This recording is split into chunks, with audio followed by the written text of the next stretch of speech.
This program contains dramatizations. All scenes are from original European records and Native American oral histories. The Great Northwest. America! The North Pacific was one of the last areas of the world to be opened up by Europeans. We are not supplied with provisions to keep us through this winter. Russians push south from Alaska. Spanish forces press north into California. We have all of these sailing, trading, trapping superpowers converging. As to the suspicions that the Russians want to colonize Spanish territory, dismiss from your mind this erroneous idea. Fur and gold. A mad rush for the last wealth of a vast continent. The conquest of the Northwest.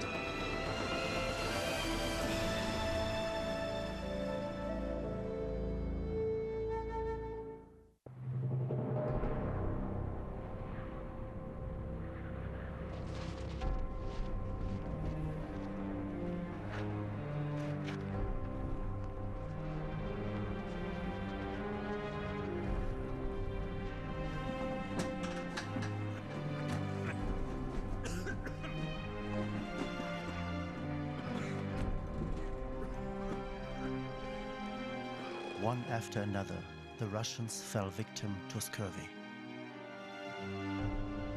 Several of them were covered with sores.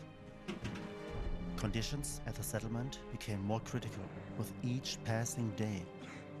George Heinrich von Langsdorff, a German. He's the only doctor in Russia's Alaskan colony. To cure scurvy, he must have fresh fruit and vegetables. Mr. Rosanov developed a plan for a new expedition to be undertaken in order to procure fresh supplies. Grand Chamberlain Nikolai Petrovich Rozanov.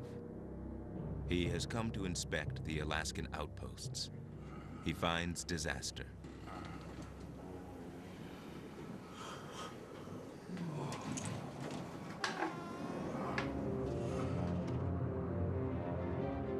The nearest settlement is almost 2,000 miles south, a 6-week sail from the Russian colony into enemy territory, Spanish California. To get supplies here will require a confrontation between two competing empires on the brink of war. The story of this international face-off begins almost 100 years earlier, when Russia first decides to encroach on Spanish territory. Russia was playing a catch-up game with the other great powers of Europe. Russia was the least developed of the great European powers in terms of its economic development, its social development.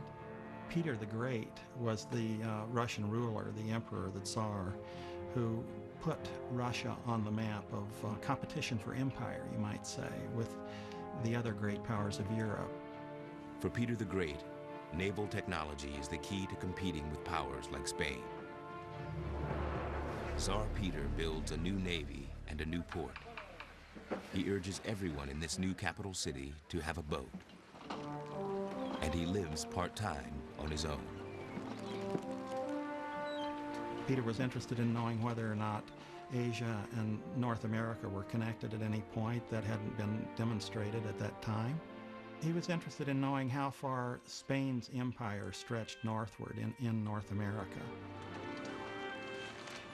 Peter's plan for dragging Russia out of the Dark Ages includes importing foreign scientists and naval officers to teach Russians the ways of the modern world.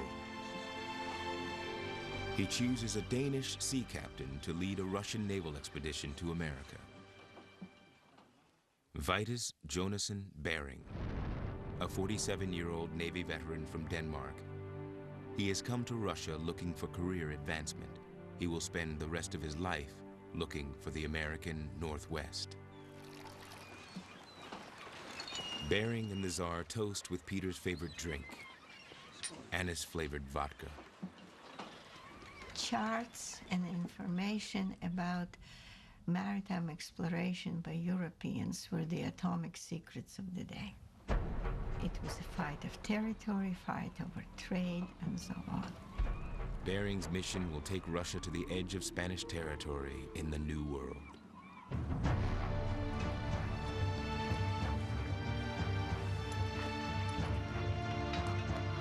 Bering's expedition of discovery will be the largest and longest ever mounted.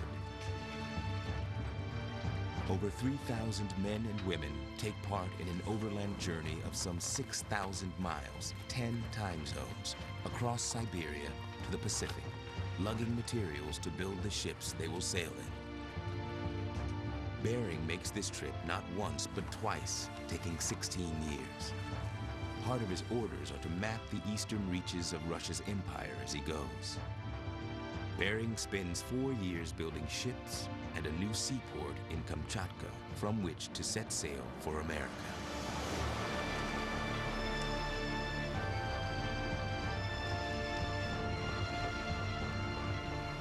Bering heads south by southeast, his best guess as to the direction that will take him to the American continent quickest. Ironically, Bering is following an arc just south of the Aleutian Islands without knowing it.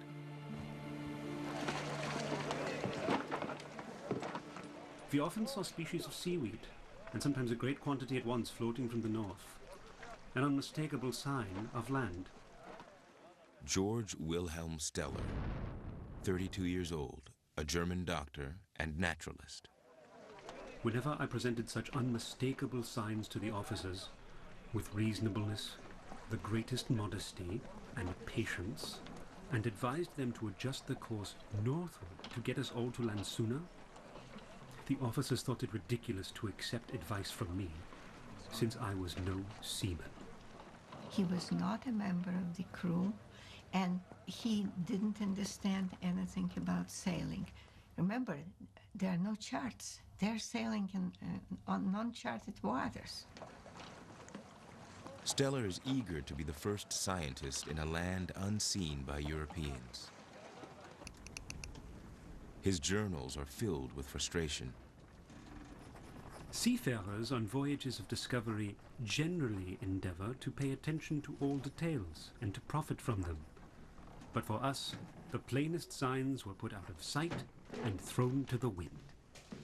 As the captain commander's personal physician, Steller shares a cabin with Bering. I believe errors concerning the distance between the continents may have crept in from excessive cockiness. Bering's ship continues on a northeasterly arc for 5 weeks without sighting land. The crew's initial optimism fades away.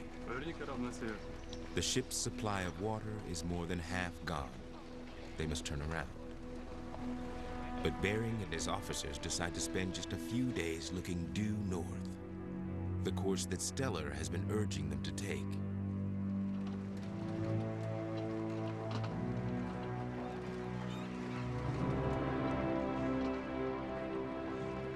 America! America!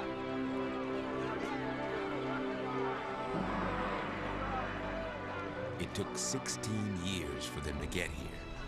Many will not make it home.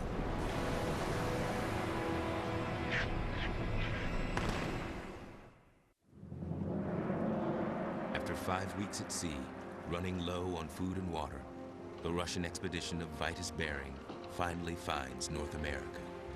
It can be easily imagined how happy we all were when we finally caught sight of land. Everybody hastened to congratulate the captain commander. However, he not only reacted indifferently, but in our very midst, shrugged his shoulders while gazing at land. Later, in the cabin, he spoke to me. We think we have found everything, and many are full of expectations like pregnant windbags. But what they do not consider is how far we are from home and what accidents may yet happen. We do not know this country. We are not supplied with provisions to keep us through this winter. Winter comes early at this latitude. Even though Captain Bering has spent 16 years and come 7,000 miles to find Alaska, his concern now is the safety of his men and finding fresh drinking water for the long, cold trip back to Kamchatka. The ship's naturalist, however, has come to study America's flora and fauna. Apparently we have come all this way to deliver American water back to Asia. Have you already been on this island to make sure that there are no natives waiting to skin you alive? I have never acted like a woman, nor do I see any good reason why I should not be permitted to go ashore. To do so is to follow both my profession and my duty. The captain grants Dr. Steller's wish to accompany the water detail for just a few hours on shore.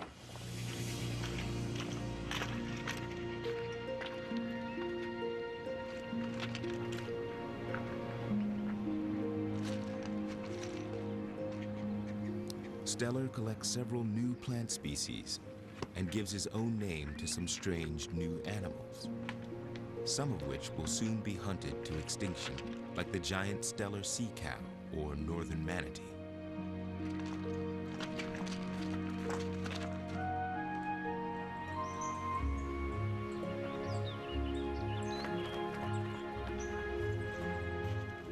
He also sees evidence that this island is inhabited.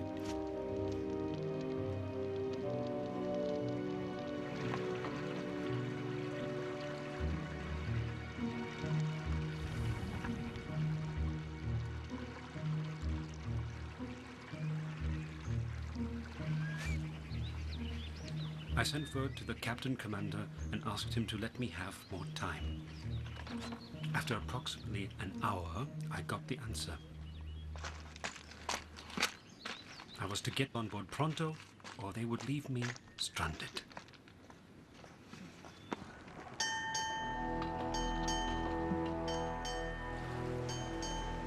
Bering has completed his primary mission, charting the route to North America. Now he follows the Aleutian Islands west toward Kamchatka, in fear that autumn storms will soon block his trip home. And there is another worry that plagues all navigators in the age of exploration: scurvy. The first sailor falls ill 1 week into the return voyage.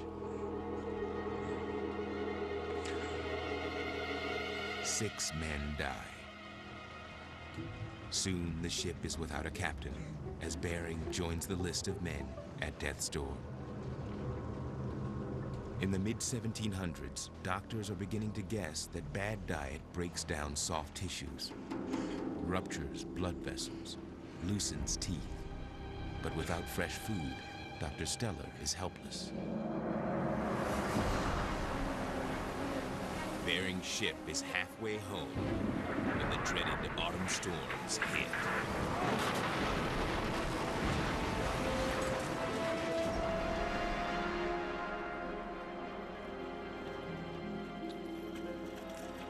November 6th, 1741.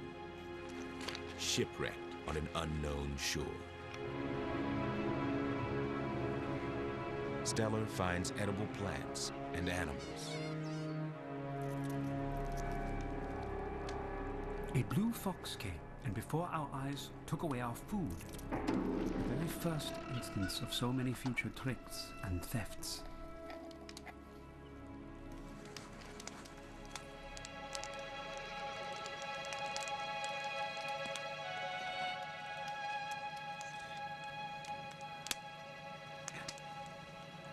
What do you think of this land? Are we in Kamchatka, Doctor? It does not look like Kamchatka to me. The abundance and fearlessness of the animals alone indicates that we must be on an uninhabited island. A month after the shipwreck, Vitus Bering is dead.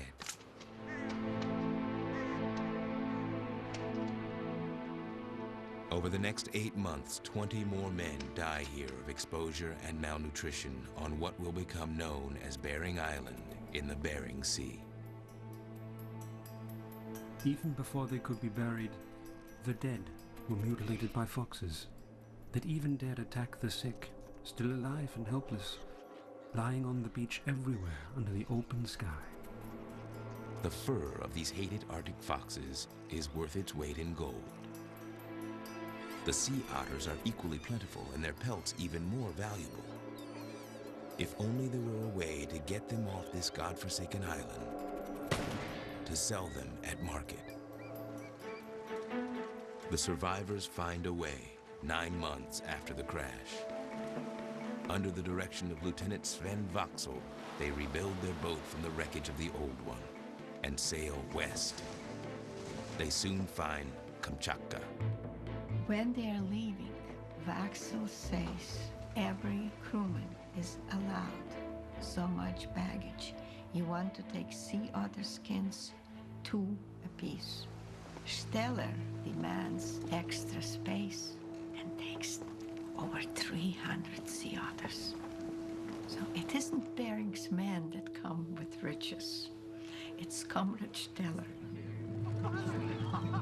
In Kamchatka, people are amazed to see the survivors of Bering's lost expedition and what they bring. A fortune in furs. The survivors draw treasure maps of the Aleutian Islands and Alaska, showing the way to great wealth. The reaction is the sea otter rush begins. It was almost immediate then that Russian fur traders began to organize expeditions into the Aleutians.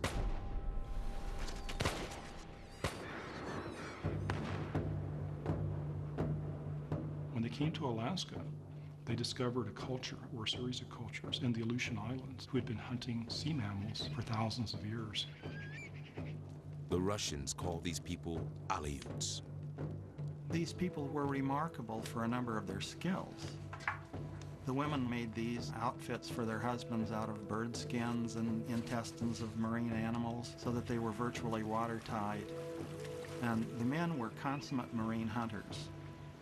When the Aleuts hunted, they would use spears instead of using a rifle. When you shoot an animal, you destroy part of his fur.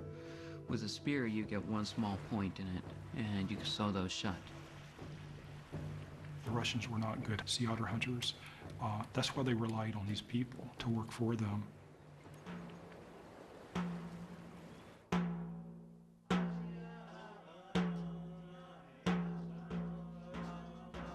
As Russians move east, they encounter a different people known as Aleutic, but they treat them all the same. What was typical for the Russians to do was they would come into an area, immediately find out who was in charge, and take their children.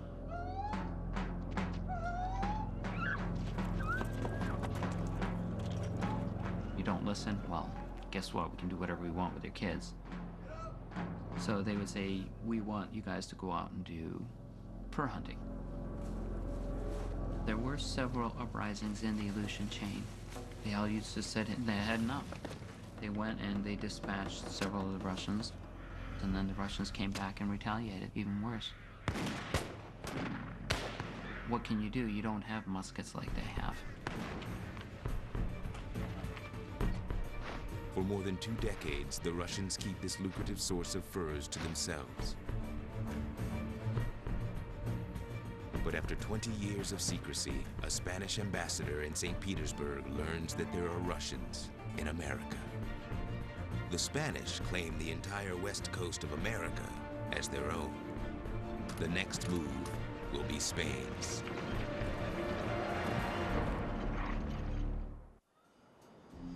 (1765).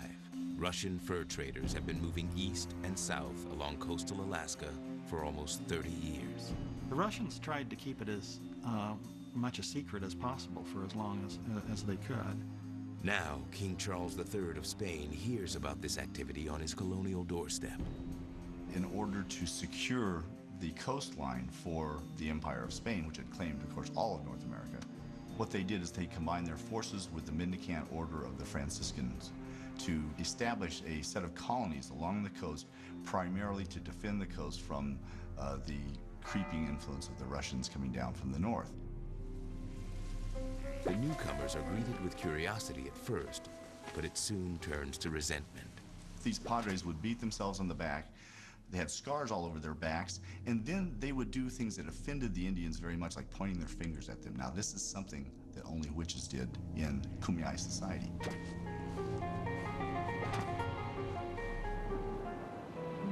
The first Spanish missionaries arrive in San Francisco in 1776. They come with soldiers and settlers 6 days before the signing of the Declaration of Independence on the other side of the American continent. That same year, England's greatest explorer departs for the Pacific Northwest. Captain James Cook. At age 46, he has already completed 2 voyages around the world.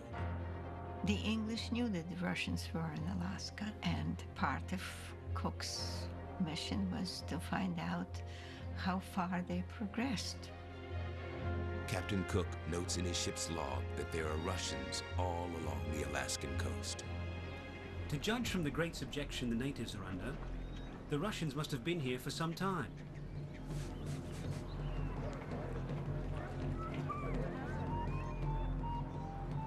Cook's men pick up sea otter furs and trade with the natives. The sailors use the furs as doormats and blankets on the rest of their voyage. On the way home, they make a stop at the Chinese markets in Canton. In Canton, they discovered the Canton prices. A single fur will pay a sailor's salary for a year. Several of Captain Cook's sailors will soon lead their own voyages back to Alaska, seeking their fortunes. Word spreads, and within a few years, British, American, and French ships are all cruising the northwest coast for sea otter furs. By 1803, the Americans are looking for new ways to get in on the action. President Jefferson commissioned Lewis and Clark to find a water route through the Rocky Mountains to the Pacific Northwest where the United States could participate in this fur trade. At the same time, far to the north, the Russians are fortifying their Alaskan settlements.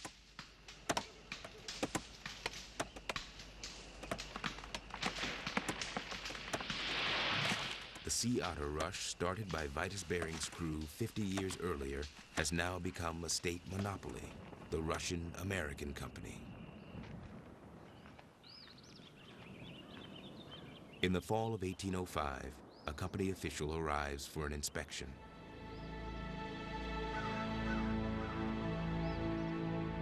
His High Excellency Grand Chamberlain Nikolai Petrovich Razanov, age 40, recently widowed.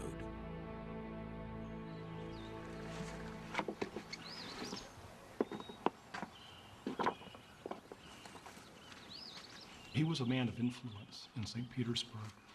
He wasn't the head of the Russian-American Company, but he did have connections. Razanov travels with his personal physician, the German doctor George von Langsdorff.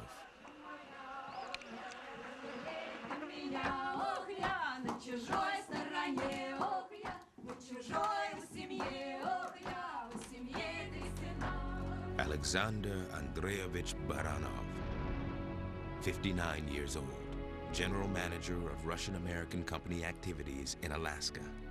Baranov, very complicated man of vast intelligence, relatively low social origins, but who shared the vision of conquering a North American continent.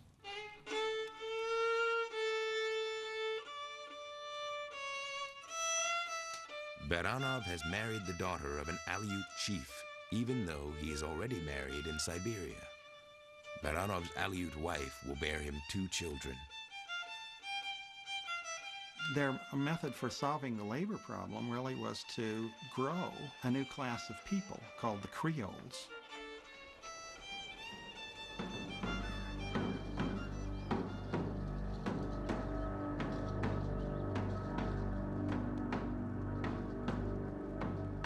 The enemies of the Russians and of the Aleuts are the Tlinkits. If you did take a woman, you wanted to marry her, you had to pay the dowry to the family. The Russians weren't doing that, they were just taking the woman. So that was one of the many problems building up that was causing the contention. By the time of Razanov's visit, Russians and Tlinkits have already had two major battles for control of Sitka, or as Russians call it, New Archangel. When they set up their New Archangel, as they call it, the capital of Russian America, they fortified themselves because they knew their lives were still in danger because we were still out there. We made life miserable for them.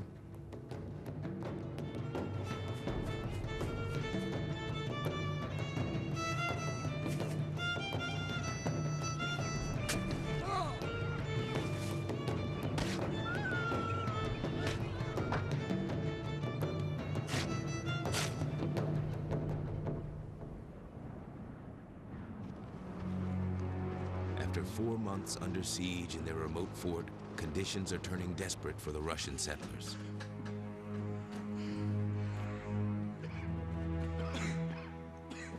A supply ship never shows up, and the men are starving.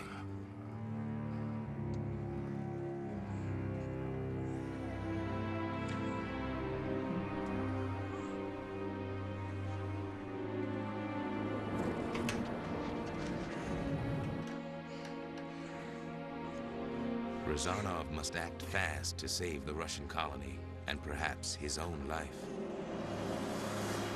He sails south to the nearest location certain to have fresh food. Enemy territory, the Spanish settlement at San Francisco. The Russians will either be allowed to trade for food here or die trying.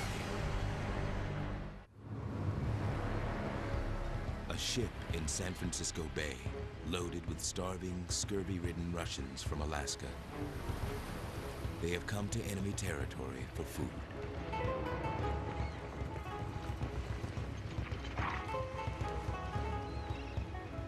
Everyone is very nervous.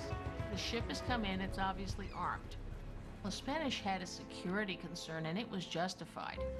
You fear the Spanish governor in Monterey. You have a very small garrison. Ships coming in from a foreign power, they could very easily overwhelm your garrison, and you would be very hard-pressed to get them out. It was a delicate situation, and he was on the forefront of this negotiation, and you don't want to give away the fact that your colony is very weak.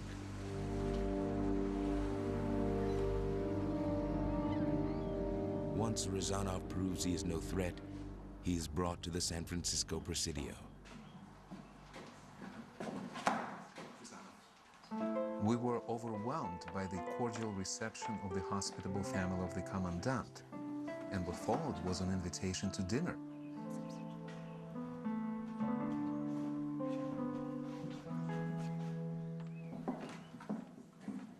A horseman is dispatched, taking news of the Russian visitors to California's governor in Monterey, 100 miles south.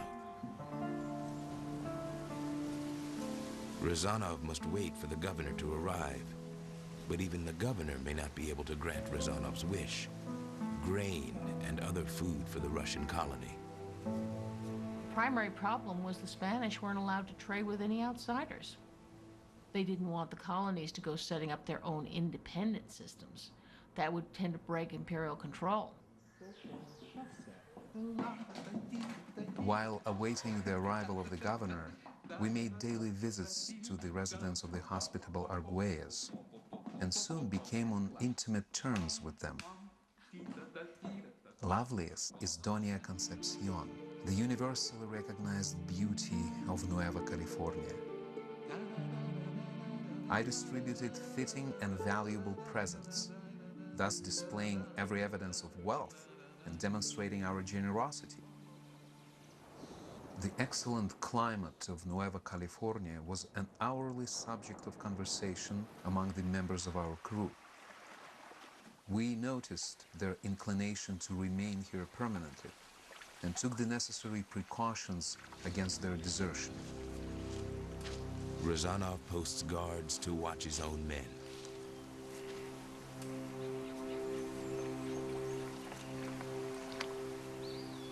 In spite of every precaution, two of our most esteemed men, Kalyanin and Polkanov, seized the opportunity to escape. possible it was a ruse for the purpose of collecting intelligence with regard to the bay. It gave Rozanov an excuse to send out boats looking for them. The boats just happened to be carrying officers who were charting the bay, because the Russians had no idea what might happen. They indeed could end up at war with the Spanish. But you have this period, early 1800s to 1814. There is one individual marching through Europe. His name is Napoleon. What is happening in Spain? Spain is under French occupation. A week after Rozanov's arrival, Governor Arriaga comes to San Francisco from Monterey to talk business. Spanish soldiers escort Rozanov to his meeting with the governor. Have you heard whether permission has been granted to sell his grape? I must answer you in confidence. Previous to his leaving Monterrey, the gobernador received information from Mexico that Russia may be joining Russia and Great Britain in a coalition against Napoleon, and therefore Spain. If we are not now at war with Russia, we soon shall be. Your colony has many needs, as do ours. Both our needs could be supplied by mutual commercial intercourse, and our coasts will always be equally protected by both powers. As to the suspicions long entertained by the court of Spain that the Russians want to colonize in Spanish territory, dismiss from your mind this erroneous idea. I can assure you that even if California were given to us, on account of the expense of keeping it, we would not take it. Yet, we need grain. I came here to negotiate a purchase, and I respectfully ask that you decide speedily in the matter so that I shall not lose valuable time. The latest news I have received from Europe is that relations between Russia and Napoleon are not amicable, nor are they amicable with powers allied to France, such as Spain. Perhaps. I wish you success, senor, but I am afraid that at any hour I may receive a report of a total breach of concord between our governments. This may be so, but you will acknowledge that you and I are at present in such an out-of-the-way corner of the world that we may hear of a war when peace has already been declared. You take this too lightly, my friend. Men like us, who are inured to all kinds of dangers, must not take much notice of rumors. While Rozanov negotiates with the governor, Longsdorff is exploring the area's natural wonders and learning what he can about the Spanish mission system. At the beginning, Indians were not coerced to come into the mission. They simply wanted to baptize them. And so it begins as a very slow and gentle process. But working in parallel with their missionary efforts was the increasing spread of diseases, which meant epidemics were breaking out everywhere the Spaniards went.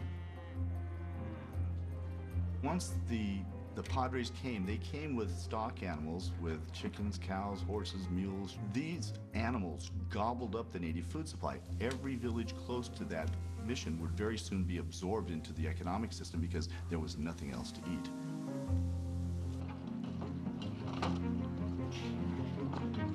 The missionaries who came to California from the Order of St. Francis came here oftentimes to create God's kingdom on earth.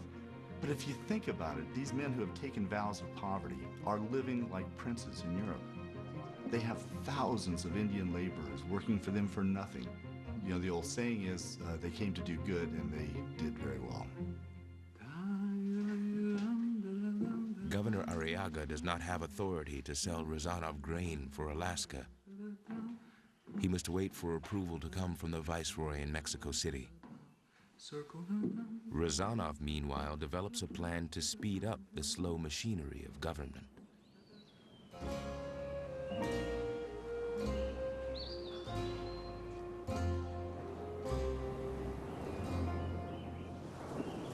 Associating daily with this beautiful Spanish señorita, I could not fail to perceive her active disposition and overweening desire for rank and honors, which with her age of 15 years made her, alone among her family, dissatisfied with the land of her birth. California is a beautiful country with a warm climate, an abundance of grain and cattle, and nothing else. Russia is a colder country, but abounding in everything. I would like to live in such a place.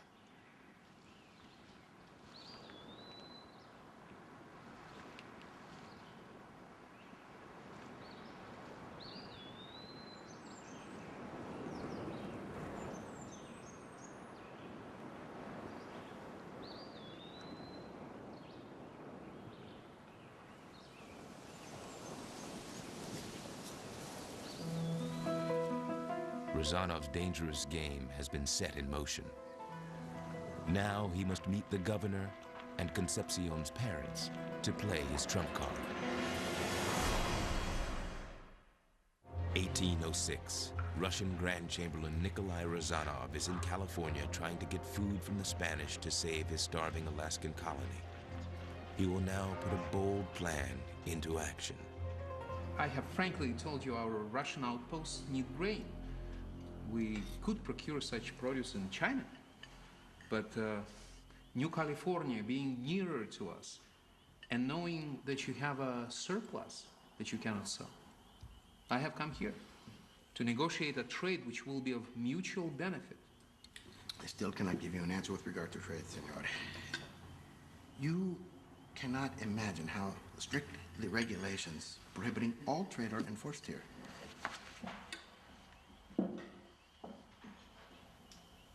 I have a proposal.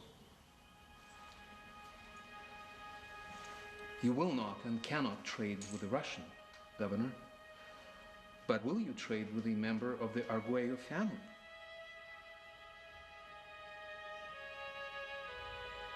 If Commander Arguello would graciously agree to allow his beautiful daughter to become my wife? The man was a sexual pervert, and he liked very young girls. He liked young girls? He's looking for a wife. As she looks at him, what does she see? He's Chamberlain to the Tsar. That's a catch. That's one of the finest courts in all of Europe, and she's going to be a lady of that court. He looks at her, what does he see? She's the goddaughter of the governor. He sees the possibility of an alliance between the two powers. You know about this, Concepcion? You wish to marry this man? My proposal was a shock to her parents, whose religious upbringing was fanatical. The parents forced their daughter to church and had her confessed. They urged her to refuse me, but her brave front finally quieted them all. The Holy Padres decided to leave the final decision to Rome. He's Russian Orthodox, she's Roman Catholic. This will require a dispensation from the Pope. 6 weeks after coming to Northern California, Rozanov has finally procured flour, beans, peas, and corn from the Spaniards. Concepcion gave Nikolai a locket. That was the betrothal gift. The marriage contract estimated his return at 3 years. So he had signed a document in which he bound himself to return. And the letters he sent to the Tsar indicated he was going to return. 4 months after leaving to get food, Nikolai Rozanov returns to Alaska. He drops off his precious cargo on June 8th. He leaves 16 days later, arriving in Kamchatka in September, then continuing on the long, lonely road from town to town towards St. Petersburg. 5 months after leaving Alaska, he is halfway through a 6,000-mile trek. He falls ill several times, and my guess is it's pneumonia. And he gets back up on his horse, and he fainted. The horse kicked him in the head, and he died of a concussion. When the locket is found, it is sent back to its rightful owner. But 5 years later, Concepcion has not received the locket or any news about her fiancé.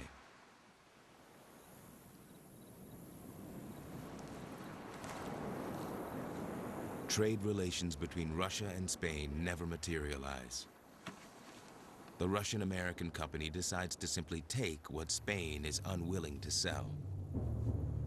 Ivan Kuskov leases land from the Kashaya Pomo tribe 100 miles north of San Francisco in order to start a Russian settlement. What California offered was a much better climate, more fertile soils, and an abundant, rarely touched sea otter population that was just waiting to be harvested. I can only imagine the reaction in San Francisco when they began seeing native Alaskans hunting in San Francisco Bay. That might have been the first clue there were Russians on the coast here. There was a party sent to investigate, and they came up the coast, and they came to Fort Ross, and they talked to Kuskov. And from the beginning, Spain told the Russians, but you're not supposed to be here. This is ours. But the few Spanish soldiers stationed in San Francisco can't hope to overcome these fortifications. Russians and Spanish must find a way to be neighbors in California, even if their motherlands are at war. In the course of the meeting, the commandant of Fort Ross hands back the locket that Concepcion gave Nikolai as a betrothal gift.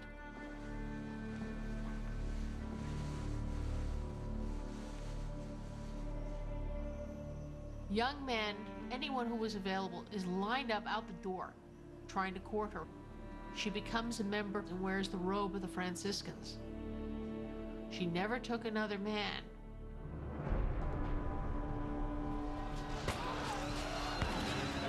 In the 1810s, the Napoleonic Wars are tearing Europe apart, but creating opportunity for New World colonies.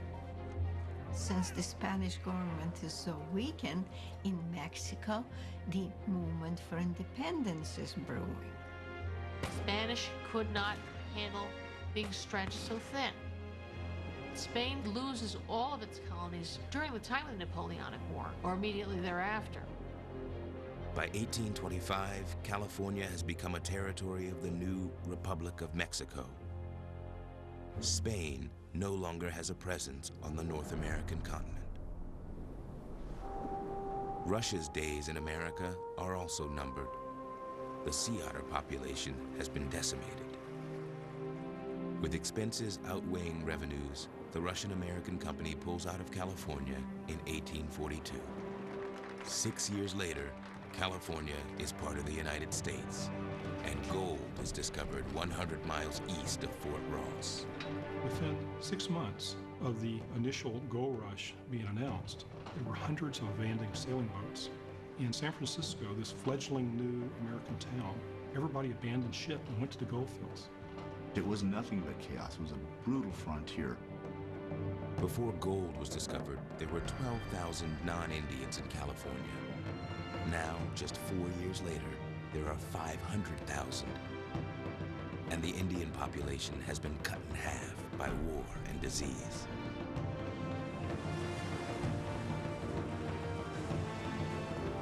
The expedition of Vitus Bering discovered a wealth of sea otters in America, touching off a race among European superpowers. But it was the California gold rush that finished what the sea otter rush had started. The conquest of the last corner of America, the Pacific Northwest.